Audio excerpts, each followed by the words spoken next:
Howdy folks, my name is ReadyOpco, and welcome back to part number 10 of Let's Play The Legend of Zelda: A Link to the Past. In the very last part, we did a little bit of sequence breaking, continued on from our previous adventures, and finished up dungeon number 4, but we're going to be returning back to order, diving immediately right on into Dark World Dungeon number 2. However, if you try to go into the dungeon in the first place, I might as well show you guys this, not skip over it since I already know what to do. We've got a telepathic tablet here with Sahasrarla's advice. Objects exist simultaneously in both worlds with similar shapes. If the form of a thing changes, it will affect the shape of its twin in the other world. This is the only time that this is actually used in the game to my memory, where changing something in one version of the world changes it in the other. But what you gotta do, if you remember this location from the Light World before, been here twice before, the first time just to grab the heart piece laying in the waters, and the second time to grab the fish, which actually ended up not being the correct thing. I had totally forgotten what that was supposed to reward me for. I believe what you can do is bring the fish to him and he will give you the bottle for free if you don't just purchase it for 100 rupees like I had in the first place. So pretty sure what that is all about. Otherwise he just throws stuff at you. But we had been here before to pull the lever, but this time it is actually going to allow us to progress into what is the second Dark World dungeon. And I had mentioned this before in a previous part. For whatever reason, I always think of this dungeon as number 3 in my mind, as the third Dark World dungeon, even though it is clearly marked as number 2 on the map. And I think the reason for that being is that the water dungeon tends to be the third dungeon in most Zelda games. It just seems to end up working out that way, so I always seem to confuse this place for the third dungeon. It may also be just because of the item that you actually retrieve here. It is one that would end up being brought back in many later Zelda games, and I really like the first implementation of it here, so I'll leave you guys in suspense for what that is going to be when we finally come across it, get the big key and all that. First off, we've got the map. Technically didn't need to come in this direction, but again, I feel like it is better to go ahead and just do all the stuff rather than just be like, oh, here's how you get through here, just blast on through here. Except for Dungeon 4. I'm not even gonna mess with that place. I'm not sure that I actually grabbed the map and compass there, but I'm not gonna worry too much about that specific one. That is an outlier. Everywhere else is relatively contained and easy to navigate. Well, I'm gonna say that now, but taking the time to practice the dungeons before actually doing the recording is definitely the move, so that at least I know how not to get lost. Getting lost is is what we want to avoid. Okay, alright, I guess the water animation will just play while Link... That's gonna be the thumbnail right there. That's really good, actually. Link getting, like, thrown back from the skeleton like that. That's really classic. I like that. I'm glad that fun things like that can happen in the game. Makes for good thumbnails, and I gotta say, this is a random tangent, but I really enjoy making the thumbnails for these videos. It is a relatively quick and easy process. It doesn't take me too super long since they all have the same basic template, which I may actually be updating for this video. I'm not 100% sure what I've decided on that yet, but I think that I'm going to make a small change now that I've got some upgraded channel art, as it were. And I will say thank you again to my friend that had made that for me. I really, really appreciate you for having made that. It looks really, really slick with all the new stuff, and I can use it to instill an even stronger sense of branding for the channel, which is, you know, always a good thing. Most people probably don't think about these sorts of things, but if you are trying to be successful, you really have to take into consideration how much you have to game the YouTube system, which is a sad way to put it, but it is the reality of the situation a lot of the time, is that you kind of have to... I don't know that gaming is the right word to use there, because it's not necessarily, like... I mean, playing into what the system wants is ideally a good thing, because, you know, it gets you more...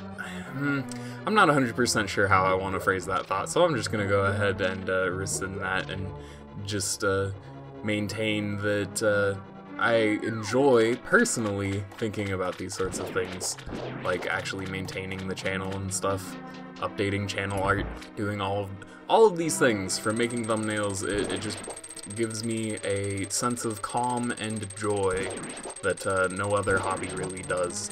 I feel like all of my other hobbies are like, I've gotten into a lot of competitive card games before. That's genre of game that I've tried a couple different variations of. I've played me some Magic the Gathering. I had started in Yu-Gi-Oh!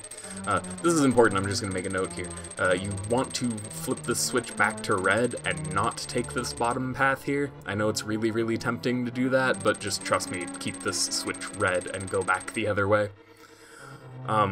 I started playing card games with Yu-Gi-Oh! Back when I was really young, and then around 2012, around the end of that year, I got into it in a competitive sense, started playing in locals, you know, all that sort of fun stuff. And then I've tried me some Magic the Gathering. I think I've played a couple games of the Pokemon TCG, and then Shadowverse is my latest card game addiction, but all of those things represent a level of competitiveness. They're games that you play against other people. And while that satisfies a certain, like, there is a part of me that wants to be competitive, that wants to do something on a competitive level like that, it's just kind of entertaining for me. I don't know, there's something about it that definitely keeps drawing me in and keeps me playing Shadowverse. After I hadn't played it for a good couple of months. It was like 8 or 9 months that I hadn't touched the game, and then I got back into it just on a whim one day and started enjoying it again. So while I enjoy all of those things and the competitive aspects that they provide, I gotta say that doing Let's Playing just for myself, like, this is just something I do it by myself, I do all the work for it, and it makes me content. I'm really happy to be here, and I don't say it often enough. The last time that I think I said it was all the way back in Super Mario 64. Thank you guys. I'm glad that each and every one of you is here. You know, most people probably quit out of the video. This is where my average view duration drops off, is right after 10 minutes, so hopefully everyone will actually be able to hear this. Thank you guys for being viewers. I appreciate you. What was I going to say? This is the reason why you had wanted to leave that switch red. That was all that I had wanted to say. You want these pegs to be down so that you can actually get through this area. That's all that was. I was so sidetracked not talking about the game that it was hard to start talking about the game again. That's something that really has not happened to me. Usually it is quite the other way around. I am too stuck talking about the game, and I don't find the time to actually talk about the random stuff. And I feel like, I definitely got a comment that something to the effect of, I think people will enjoy whatever you want to talk about, and I feel like that's the strong point of Let's Players, right, is that you're just kind of chill to be here and listen to whatever exactly it is. But on the other hand, as I was saying earlier, even though I'm not necessarily making the type of content that gets massively popular out there, even the biggest people that do traditional single-person Let's Plays like this only have, you know, at most a couple million subscribers, which, you know, that's an insane amount, don't get me wrong, but it's not huge in the grand scheme of things. But hopefully I can make it into those upper echelons someday. But getting away from that and, you know, talking about the game, we've got boing! This is the hook shot. It extends and contracts, and boing! It can grapple many things. Okay, that I'm looking at the waveforms in Audacity when I did those boings, and I'm like, oh no, oh no, no, no. I have been a bit too loud, and for that I apologize, but you know, I'll fix all that shenanigans and editing. So yeah, we have the hook shot, which in this game is just incredible. It's just incredible. The weapon was remade in Ocarina of Time, and the transition from 2D to 3D is really incredibly impressive, if I have to say. That is some really crazy impressive stuff that they managed to take this concept and translate it to 3D basically effortlessly. I had a feeling there was a small key in one of these. I remember that one giving me trouble. They translated the idea to 3D absolutely perfectly, which is crazy because it's really an interesting concept. I'm trying to think, I don't believe the Oracle games or Awakening, they definitely came out after this game. For sure. They had to have, basically, right? So, given that, the hookshot is a really imaginative weapon. It is crazy in the number of things that it allows you to actually do. So, as you can see, I'm using it. It can hook onto oh, I thought it could hook onto statues, but apparently I'm wrong about that. But any of these skulls or any of the pots that they might contain, or any pots in the light world is what I had meant. Any of those things you can stick to, and it is very useful to be able to just, you know, dash at an incredible speed like that. It's almost fast. I think it's got to be faster than the Pegasus boots for traversing a short amount of distance, right? And as you can see, it works as a really effective ranged weapon as well. It doesn't use ammo like the arrows, so you don't have to worry about that. It's just an infinite use, long-range weapon that also has the ability to make you go really fast. Overall, hookshot is like a 10 out of 10 equipment item. It's perfect. It does everything. It's offensive. It allows for cool puzzle solving. Although I do suppose it has that issue where the sprite was actually the sprite for that enemy was actually stuck in the wall, and it was hitting the wall before the enemy. So I guess it's not 10 out of 10. More like a 9 out of 10. But hey, that's a pretty dang good score in my book.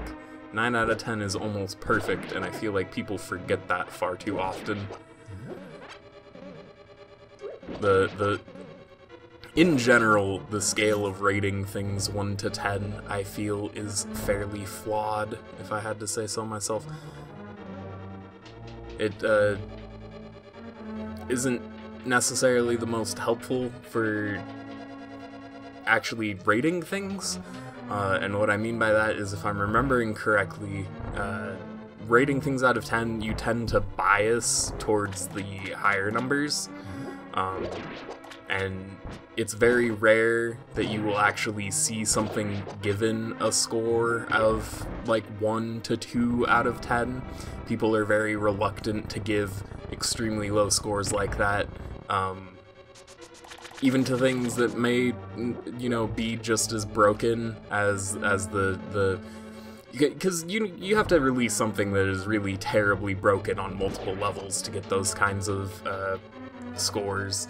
But I feel like some games get away with they get elevated to a 5 or a 6 when realistically they are more like a 2 or a 3. Maybe that's just personal opinion talking, though.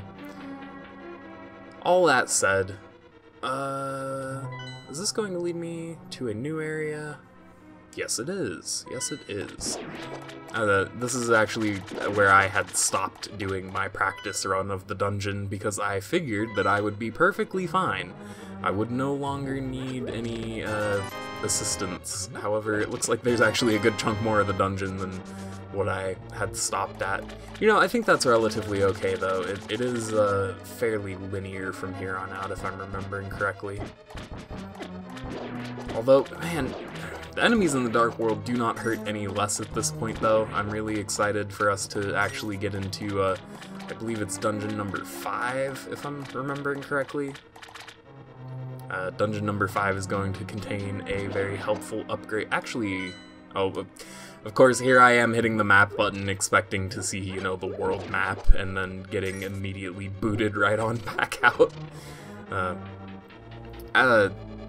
I believe that the dungeon that I'm thinking about is actually dungeon number 4, not number 5.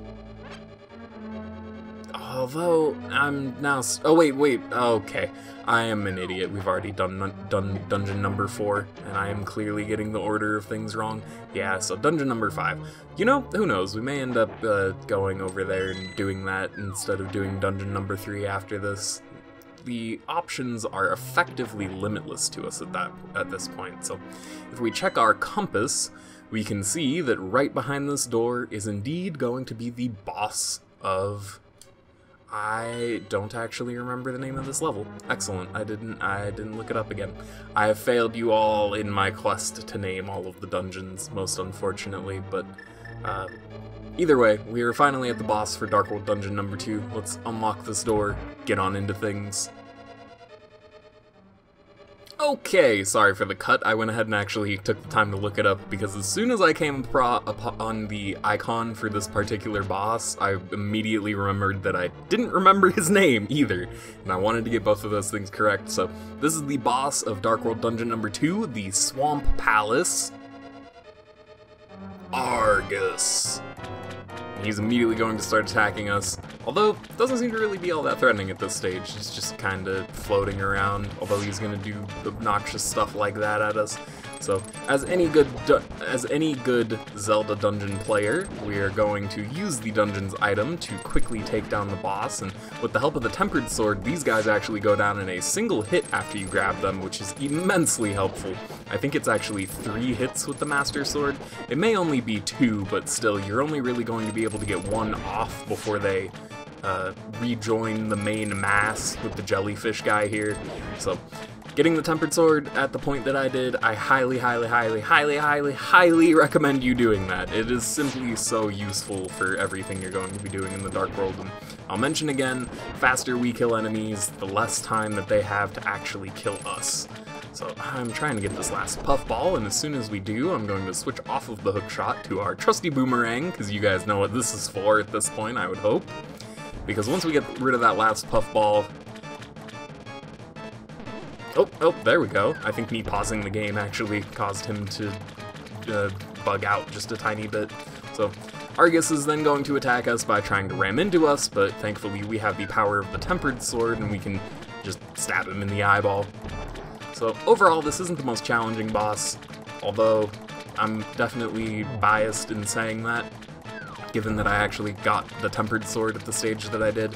Doing this with the Master Sword can be very tricky. It makes those puffballs a lot more difficult, but given that we have our sword upgrade already, we're going to quickly obtain our 15th heart container. Can't believe we're already here. And... oh, I threw it a little bit too early, but hey, at least it's actually spinning in this cutscene this time. Oh, I love that fanfare. It really is absolutely glorious stuff. Oh, it actually hit the wall and came back to me. That's pretty neato.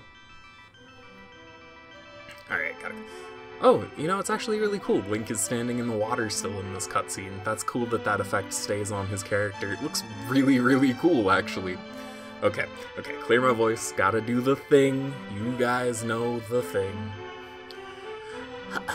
Dawson, because of you, I can escape from the clutches of the evil monsters. Thank you.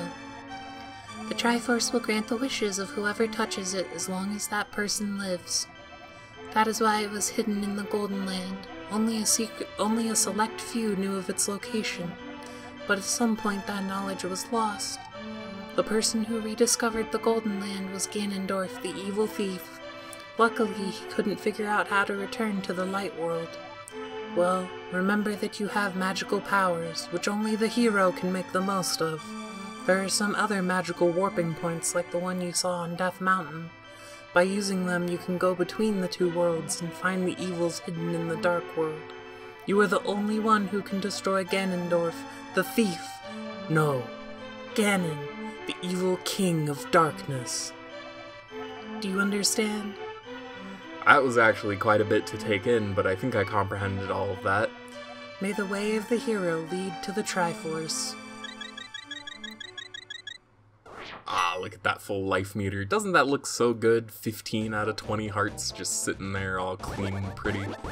Ah, I'm so happy that we're already at this point. And now that we actually are, I'm going to take the end of this episode just to check a couple of things out. I didn't have any particular goals in mind besides just clearing up the dungeon, you know. That is one of the more tricky ones and takes a little bit of time to get through. So, just gonna take this time, check a couple of things out. There might be some things unlocked to us at this moment, but on the other hand, there might also not be things unlocked to us. Yeah, figures. I didn't think this guy would have the thing yet. If we talk to him... 100 rupees for 30 bombs! 30 bombs for just 100 rupees! Please buy 'em, mister. No thank you. I don't actually think that I need... How many bombs was that? 30 bombs? I can't even carry 30 bombs. I can only carry 10 of them. Which, now that I am actually mentioning that out loud, that is an issue that I can go resolve since we have such a fat stack of cash. Actually, yeah, that sounds like a really, really great idea as far as I'm concerned. So let's go ahead and we're gonna do a couple things. So first off, I'm gonna maintain being in the Dark World for just one moment longer, just to show you guys the actual path that you can take to get down here, or a path that you can take to get to the upper part of the Dark World, rather. As you can see, there is no path across to the pyramid from this end, but if you have completed dungeon number 2 and retrieved the hookshot Indeed, it will actually enable us to get to new areas in the map. So I'm going to quickly show you where that is, and then hop into the light world, do one final thing before we get on out of here, finish up, and move on to part number 11. You guys know how it is. So I believe it is just one more screen up here. Yep, so Pyramid of Power is over there on the left, and if we go up from here... Oh, was it not over here? No, it must be. It's right here. So given that we have the hookshot now, there's this little alcove, and if we use it, it's actually going to quickly take us over right to the other side. So this is how you would get over to this area normally. I think this is the intended path over here in the Dark World as far as I am aware, and this allows you to get into the graveyard and Kakariko Village and all of that stuff without having to go through the Lost Woods. So this can be a convenient way to get over here if you haven't done this already like I have. Just kind of wanted to quickly show that. Not everyone is going to be, playing along at the same time, and they might go back and play the game sometime later, and that information might be useful to them. You never know.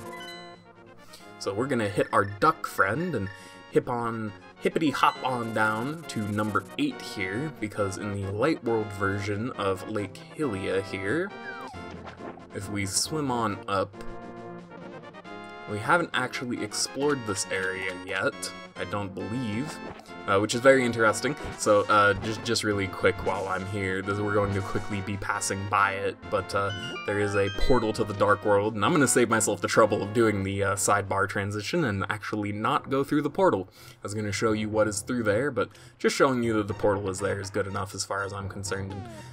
And, now that I'm remembering it, what is in here? I know that I can bomb this side wall, but I'm forgetting what is in this side wall. I think it's just some fairies. Yeah, that's alright. I will take a full heal. Thankfully did not actually need one throughout the duration of dungeon number 2, so things went on alrighty. This is the Pond of Happiness. As it says on the plaque, I guess, that we can't actually see in-game, throw some rupees in and your wishes will surely come true. Well, we've got a huge excess of rupees at this moment, so let's go ahead and throw in a couple chunks of 20 rupees. In total, your happiness is 20. You become happier by 1 step. You will have great luck. I don't actually know that that thing telling you have great luck means anything, but we're going to continue to dump a few rupees into this pond. It may seem kind of silly to literally be throwing our money away like this, but I promise that when we do this enough times, we will get a very valuable reward out of it. So I think you need to throw in 100 rupees total in order to be able to get the actual reward here. And you can do it multiple times. I'm not actually sure what the limit on being able to do this is, but I suppose we are going to find out together. So that's going to bring me to 80, only got to do it one more time. Hopefully. I think it's only 100, but it may actually be more than that. But given that it's only letting me throw in 20 rupee increments at the largest, I think it has to be 100. Yep, indeed, we throw in our last set, and a lovely fairy appears, and she gives us 2 options. I will make your wish come true. We can carry more bombs or more arrows. Personally, 30 arrows is more than I think I could ever realistically use in any situation. However, 10 bombs is a little on the lighter side, although things do make sure to drop bombs very frequently. So this will increase our carrying ability so that we can carry 15 bombs maximum. This is just a small happiness that I can give to you. Oh, I guess I should have thrown on the voice for her, considering that is a giant female fairy, but moving on. We were here for more important things than doing the female voice. So, I think that's going to cleanly wrap things up for this episode. I think I actually ended up going a little bit long because I wanted to go ahead and show all this stuff, so that's alrighty in my book. I hope you guys enjoyed part number 10 of Let's Play The Legend of Zelda: A Link to the Past, and I hope you guys will be staying tuned for part number 11. My name is Reddy Opko, and I'll be seeing you there.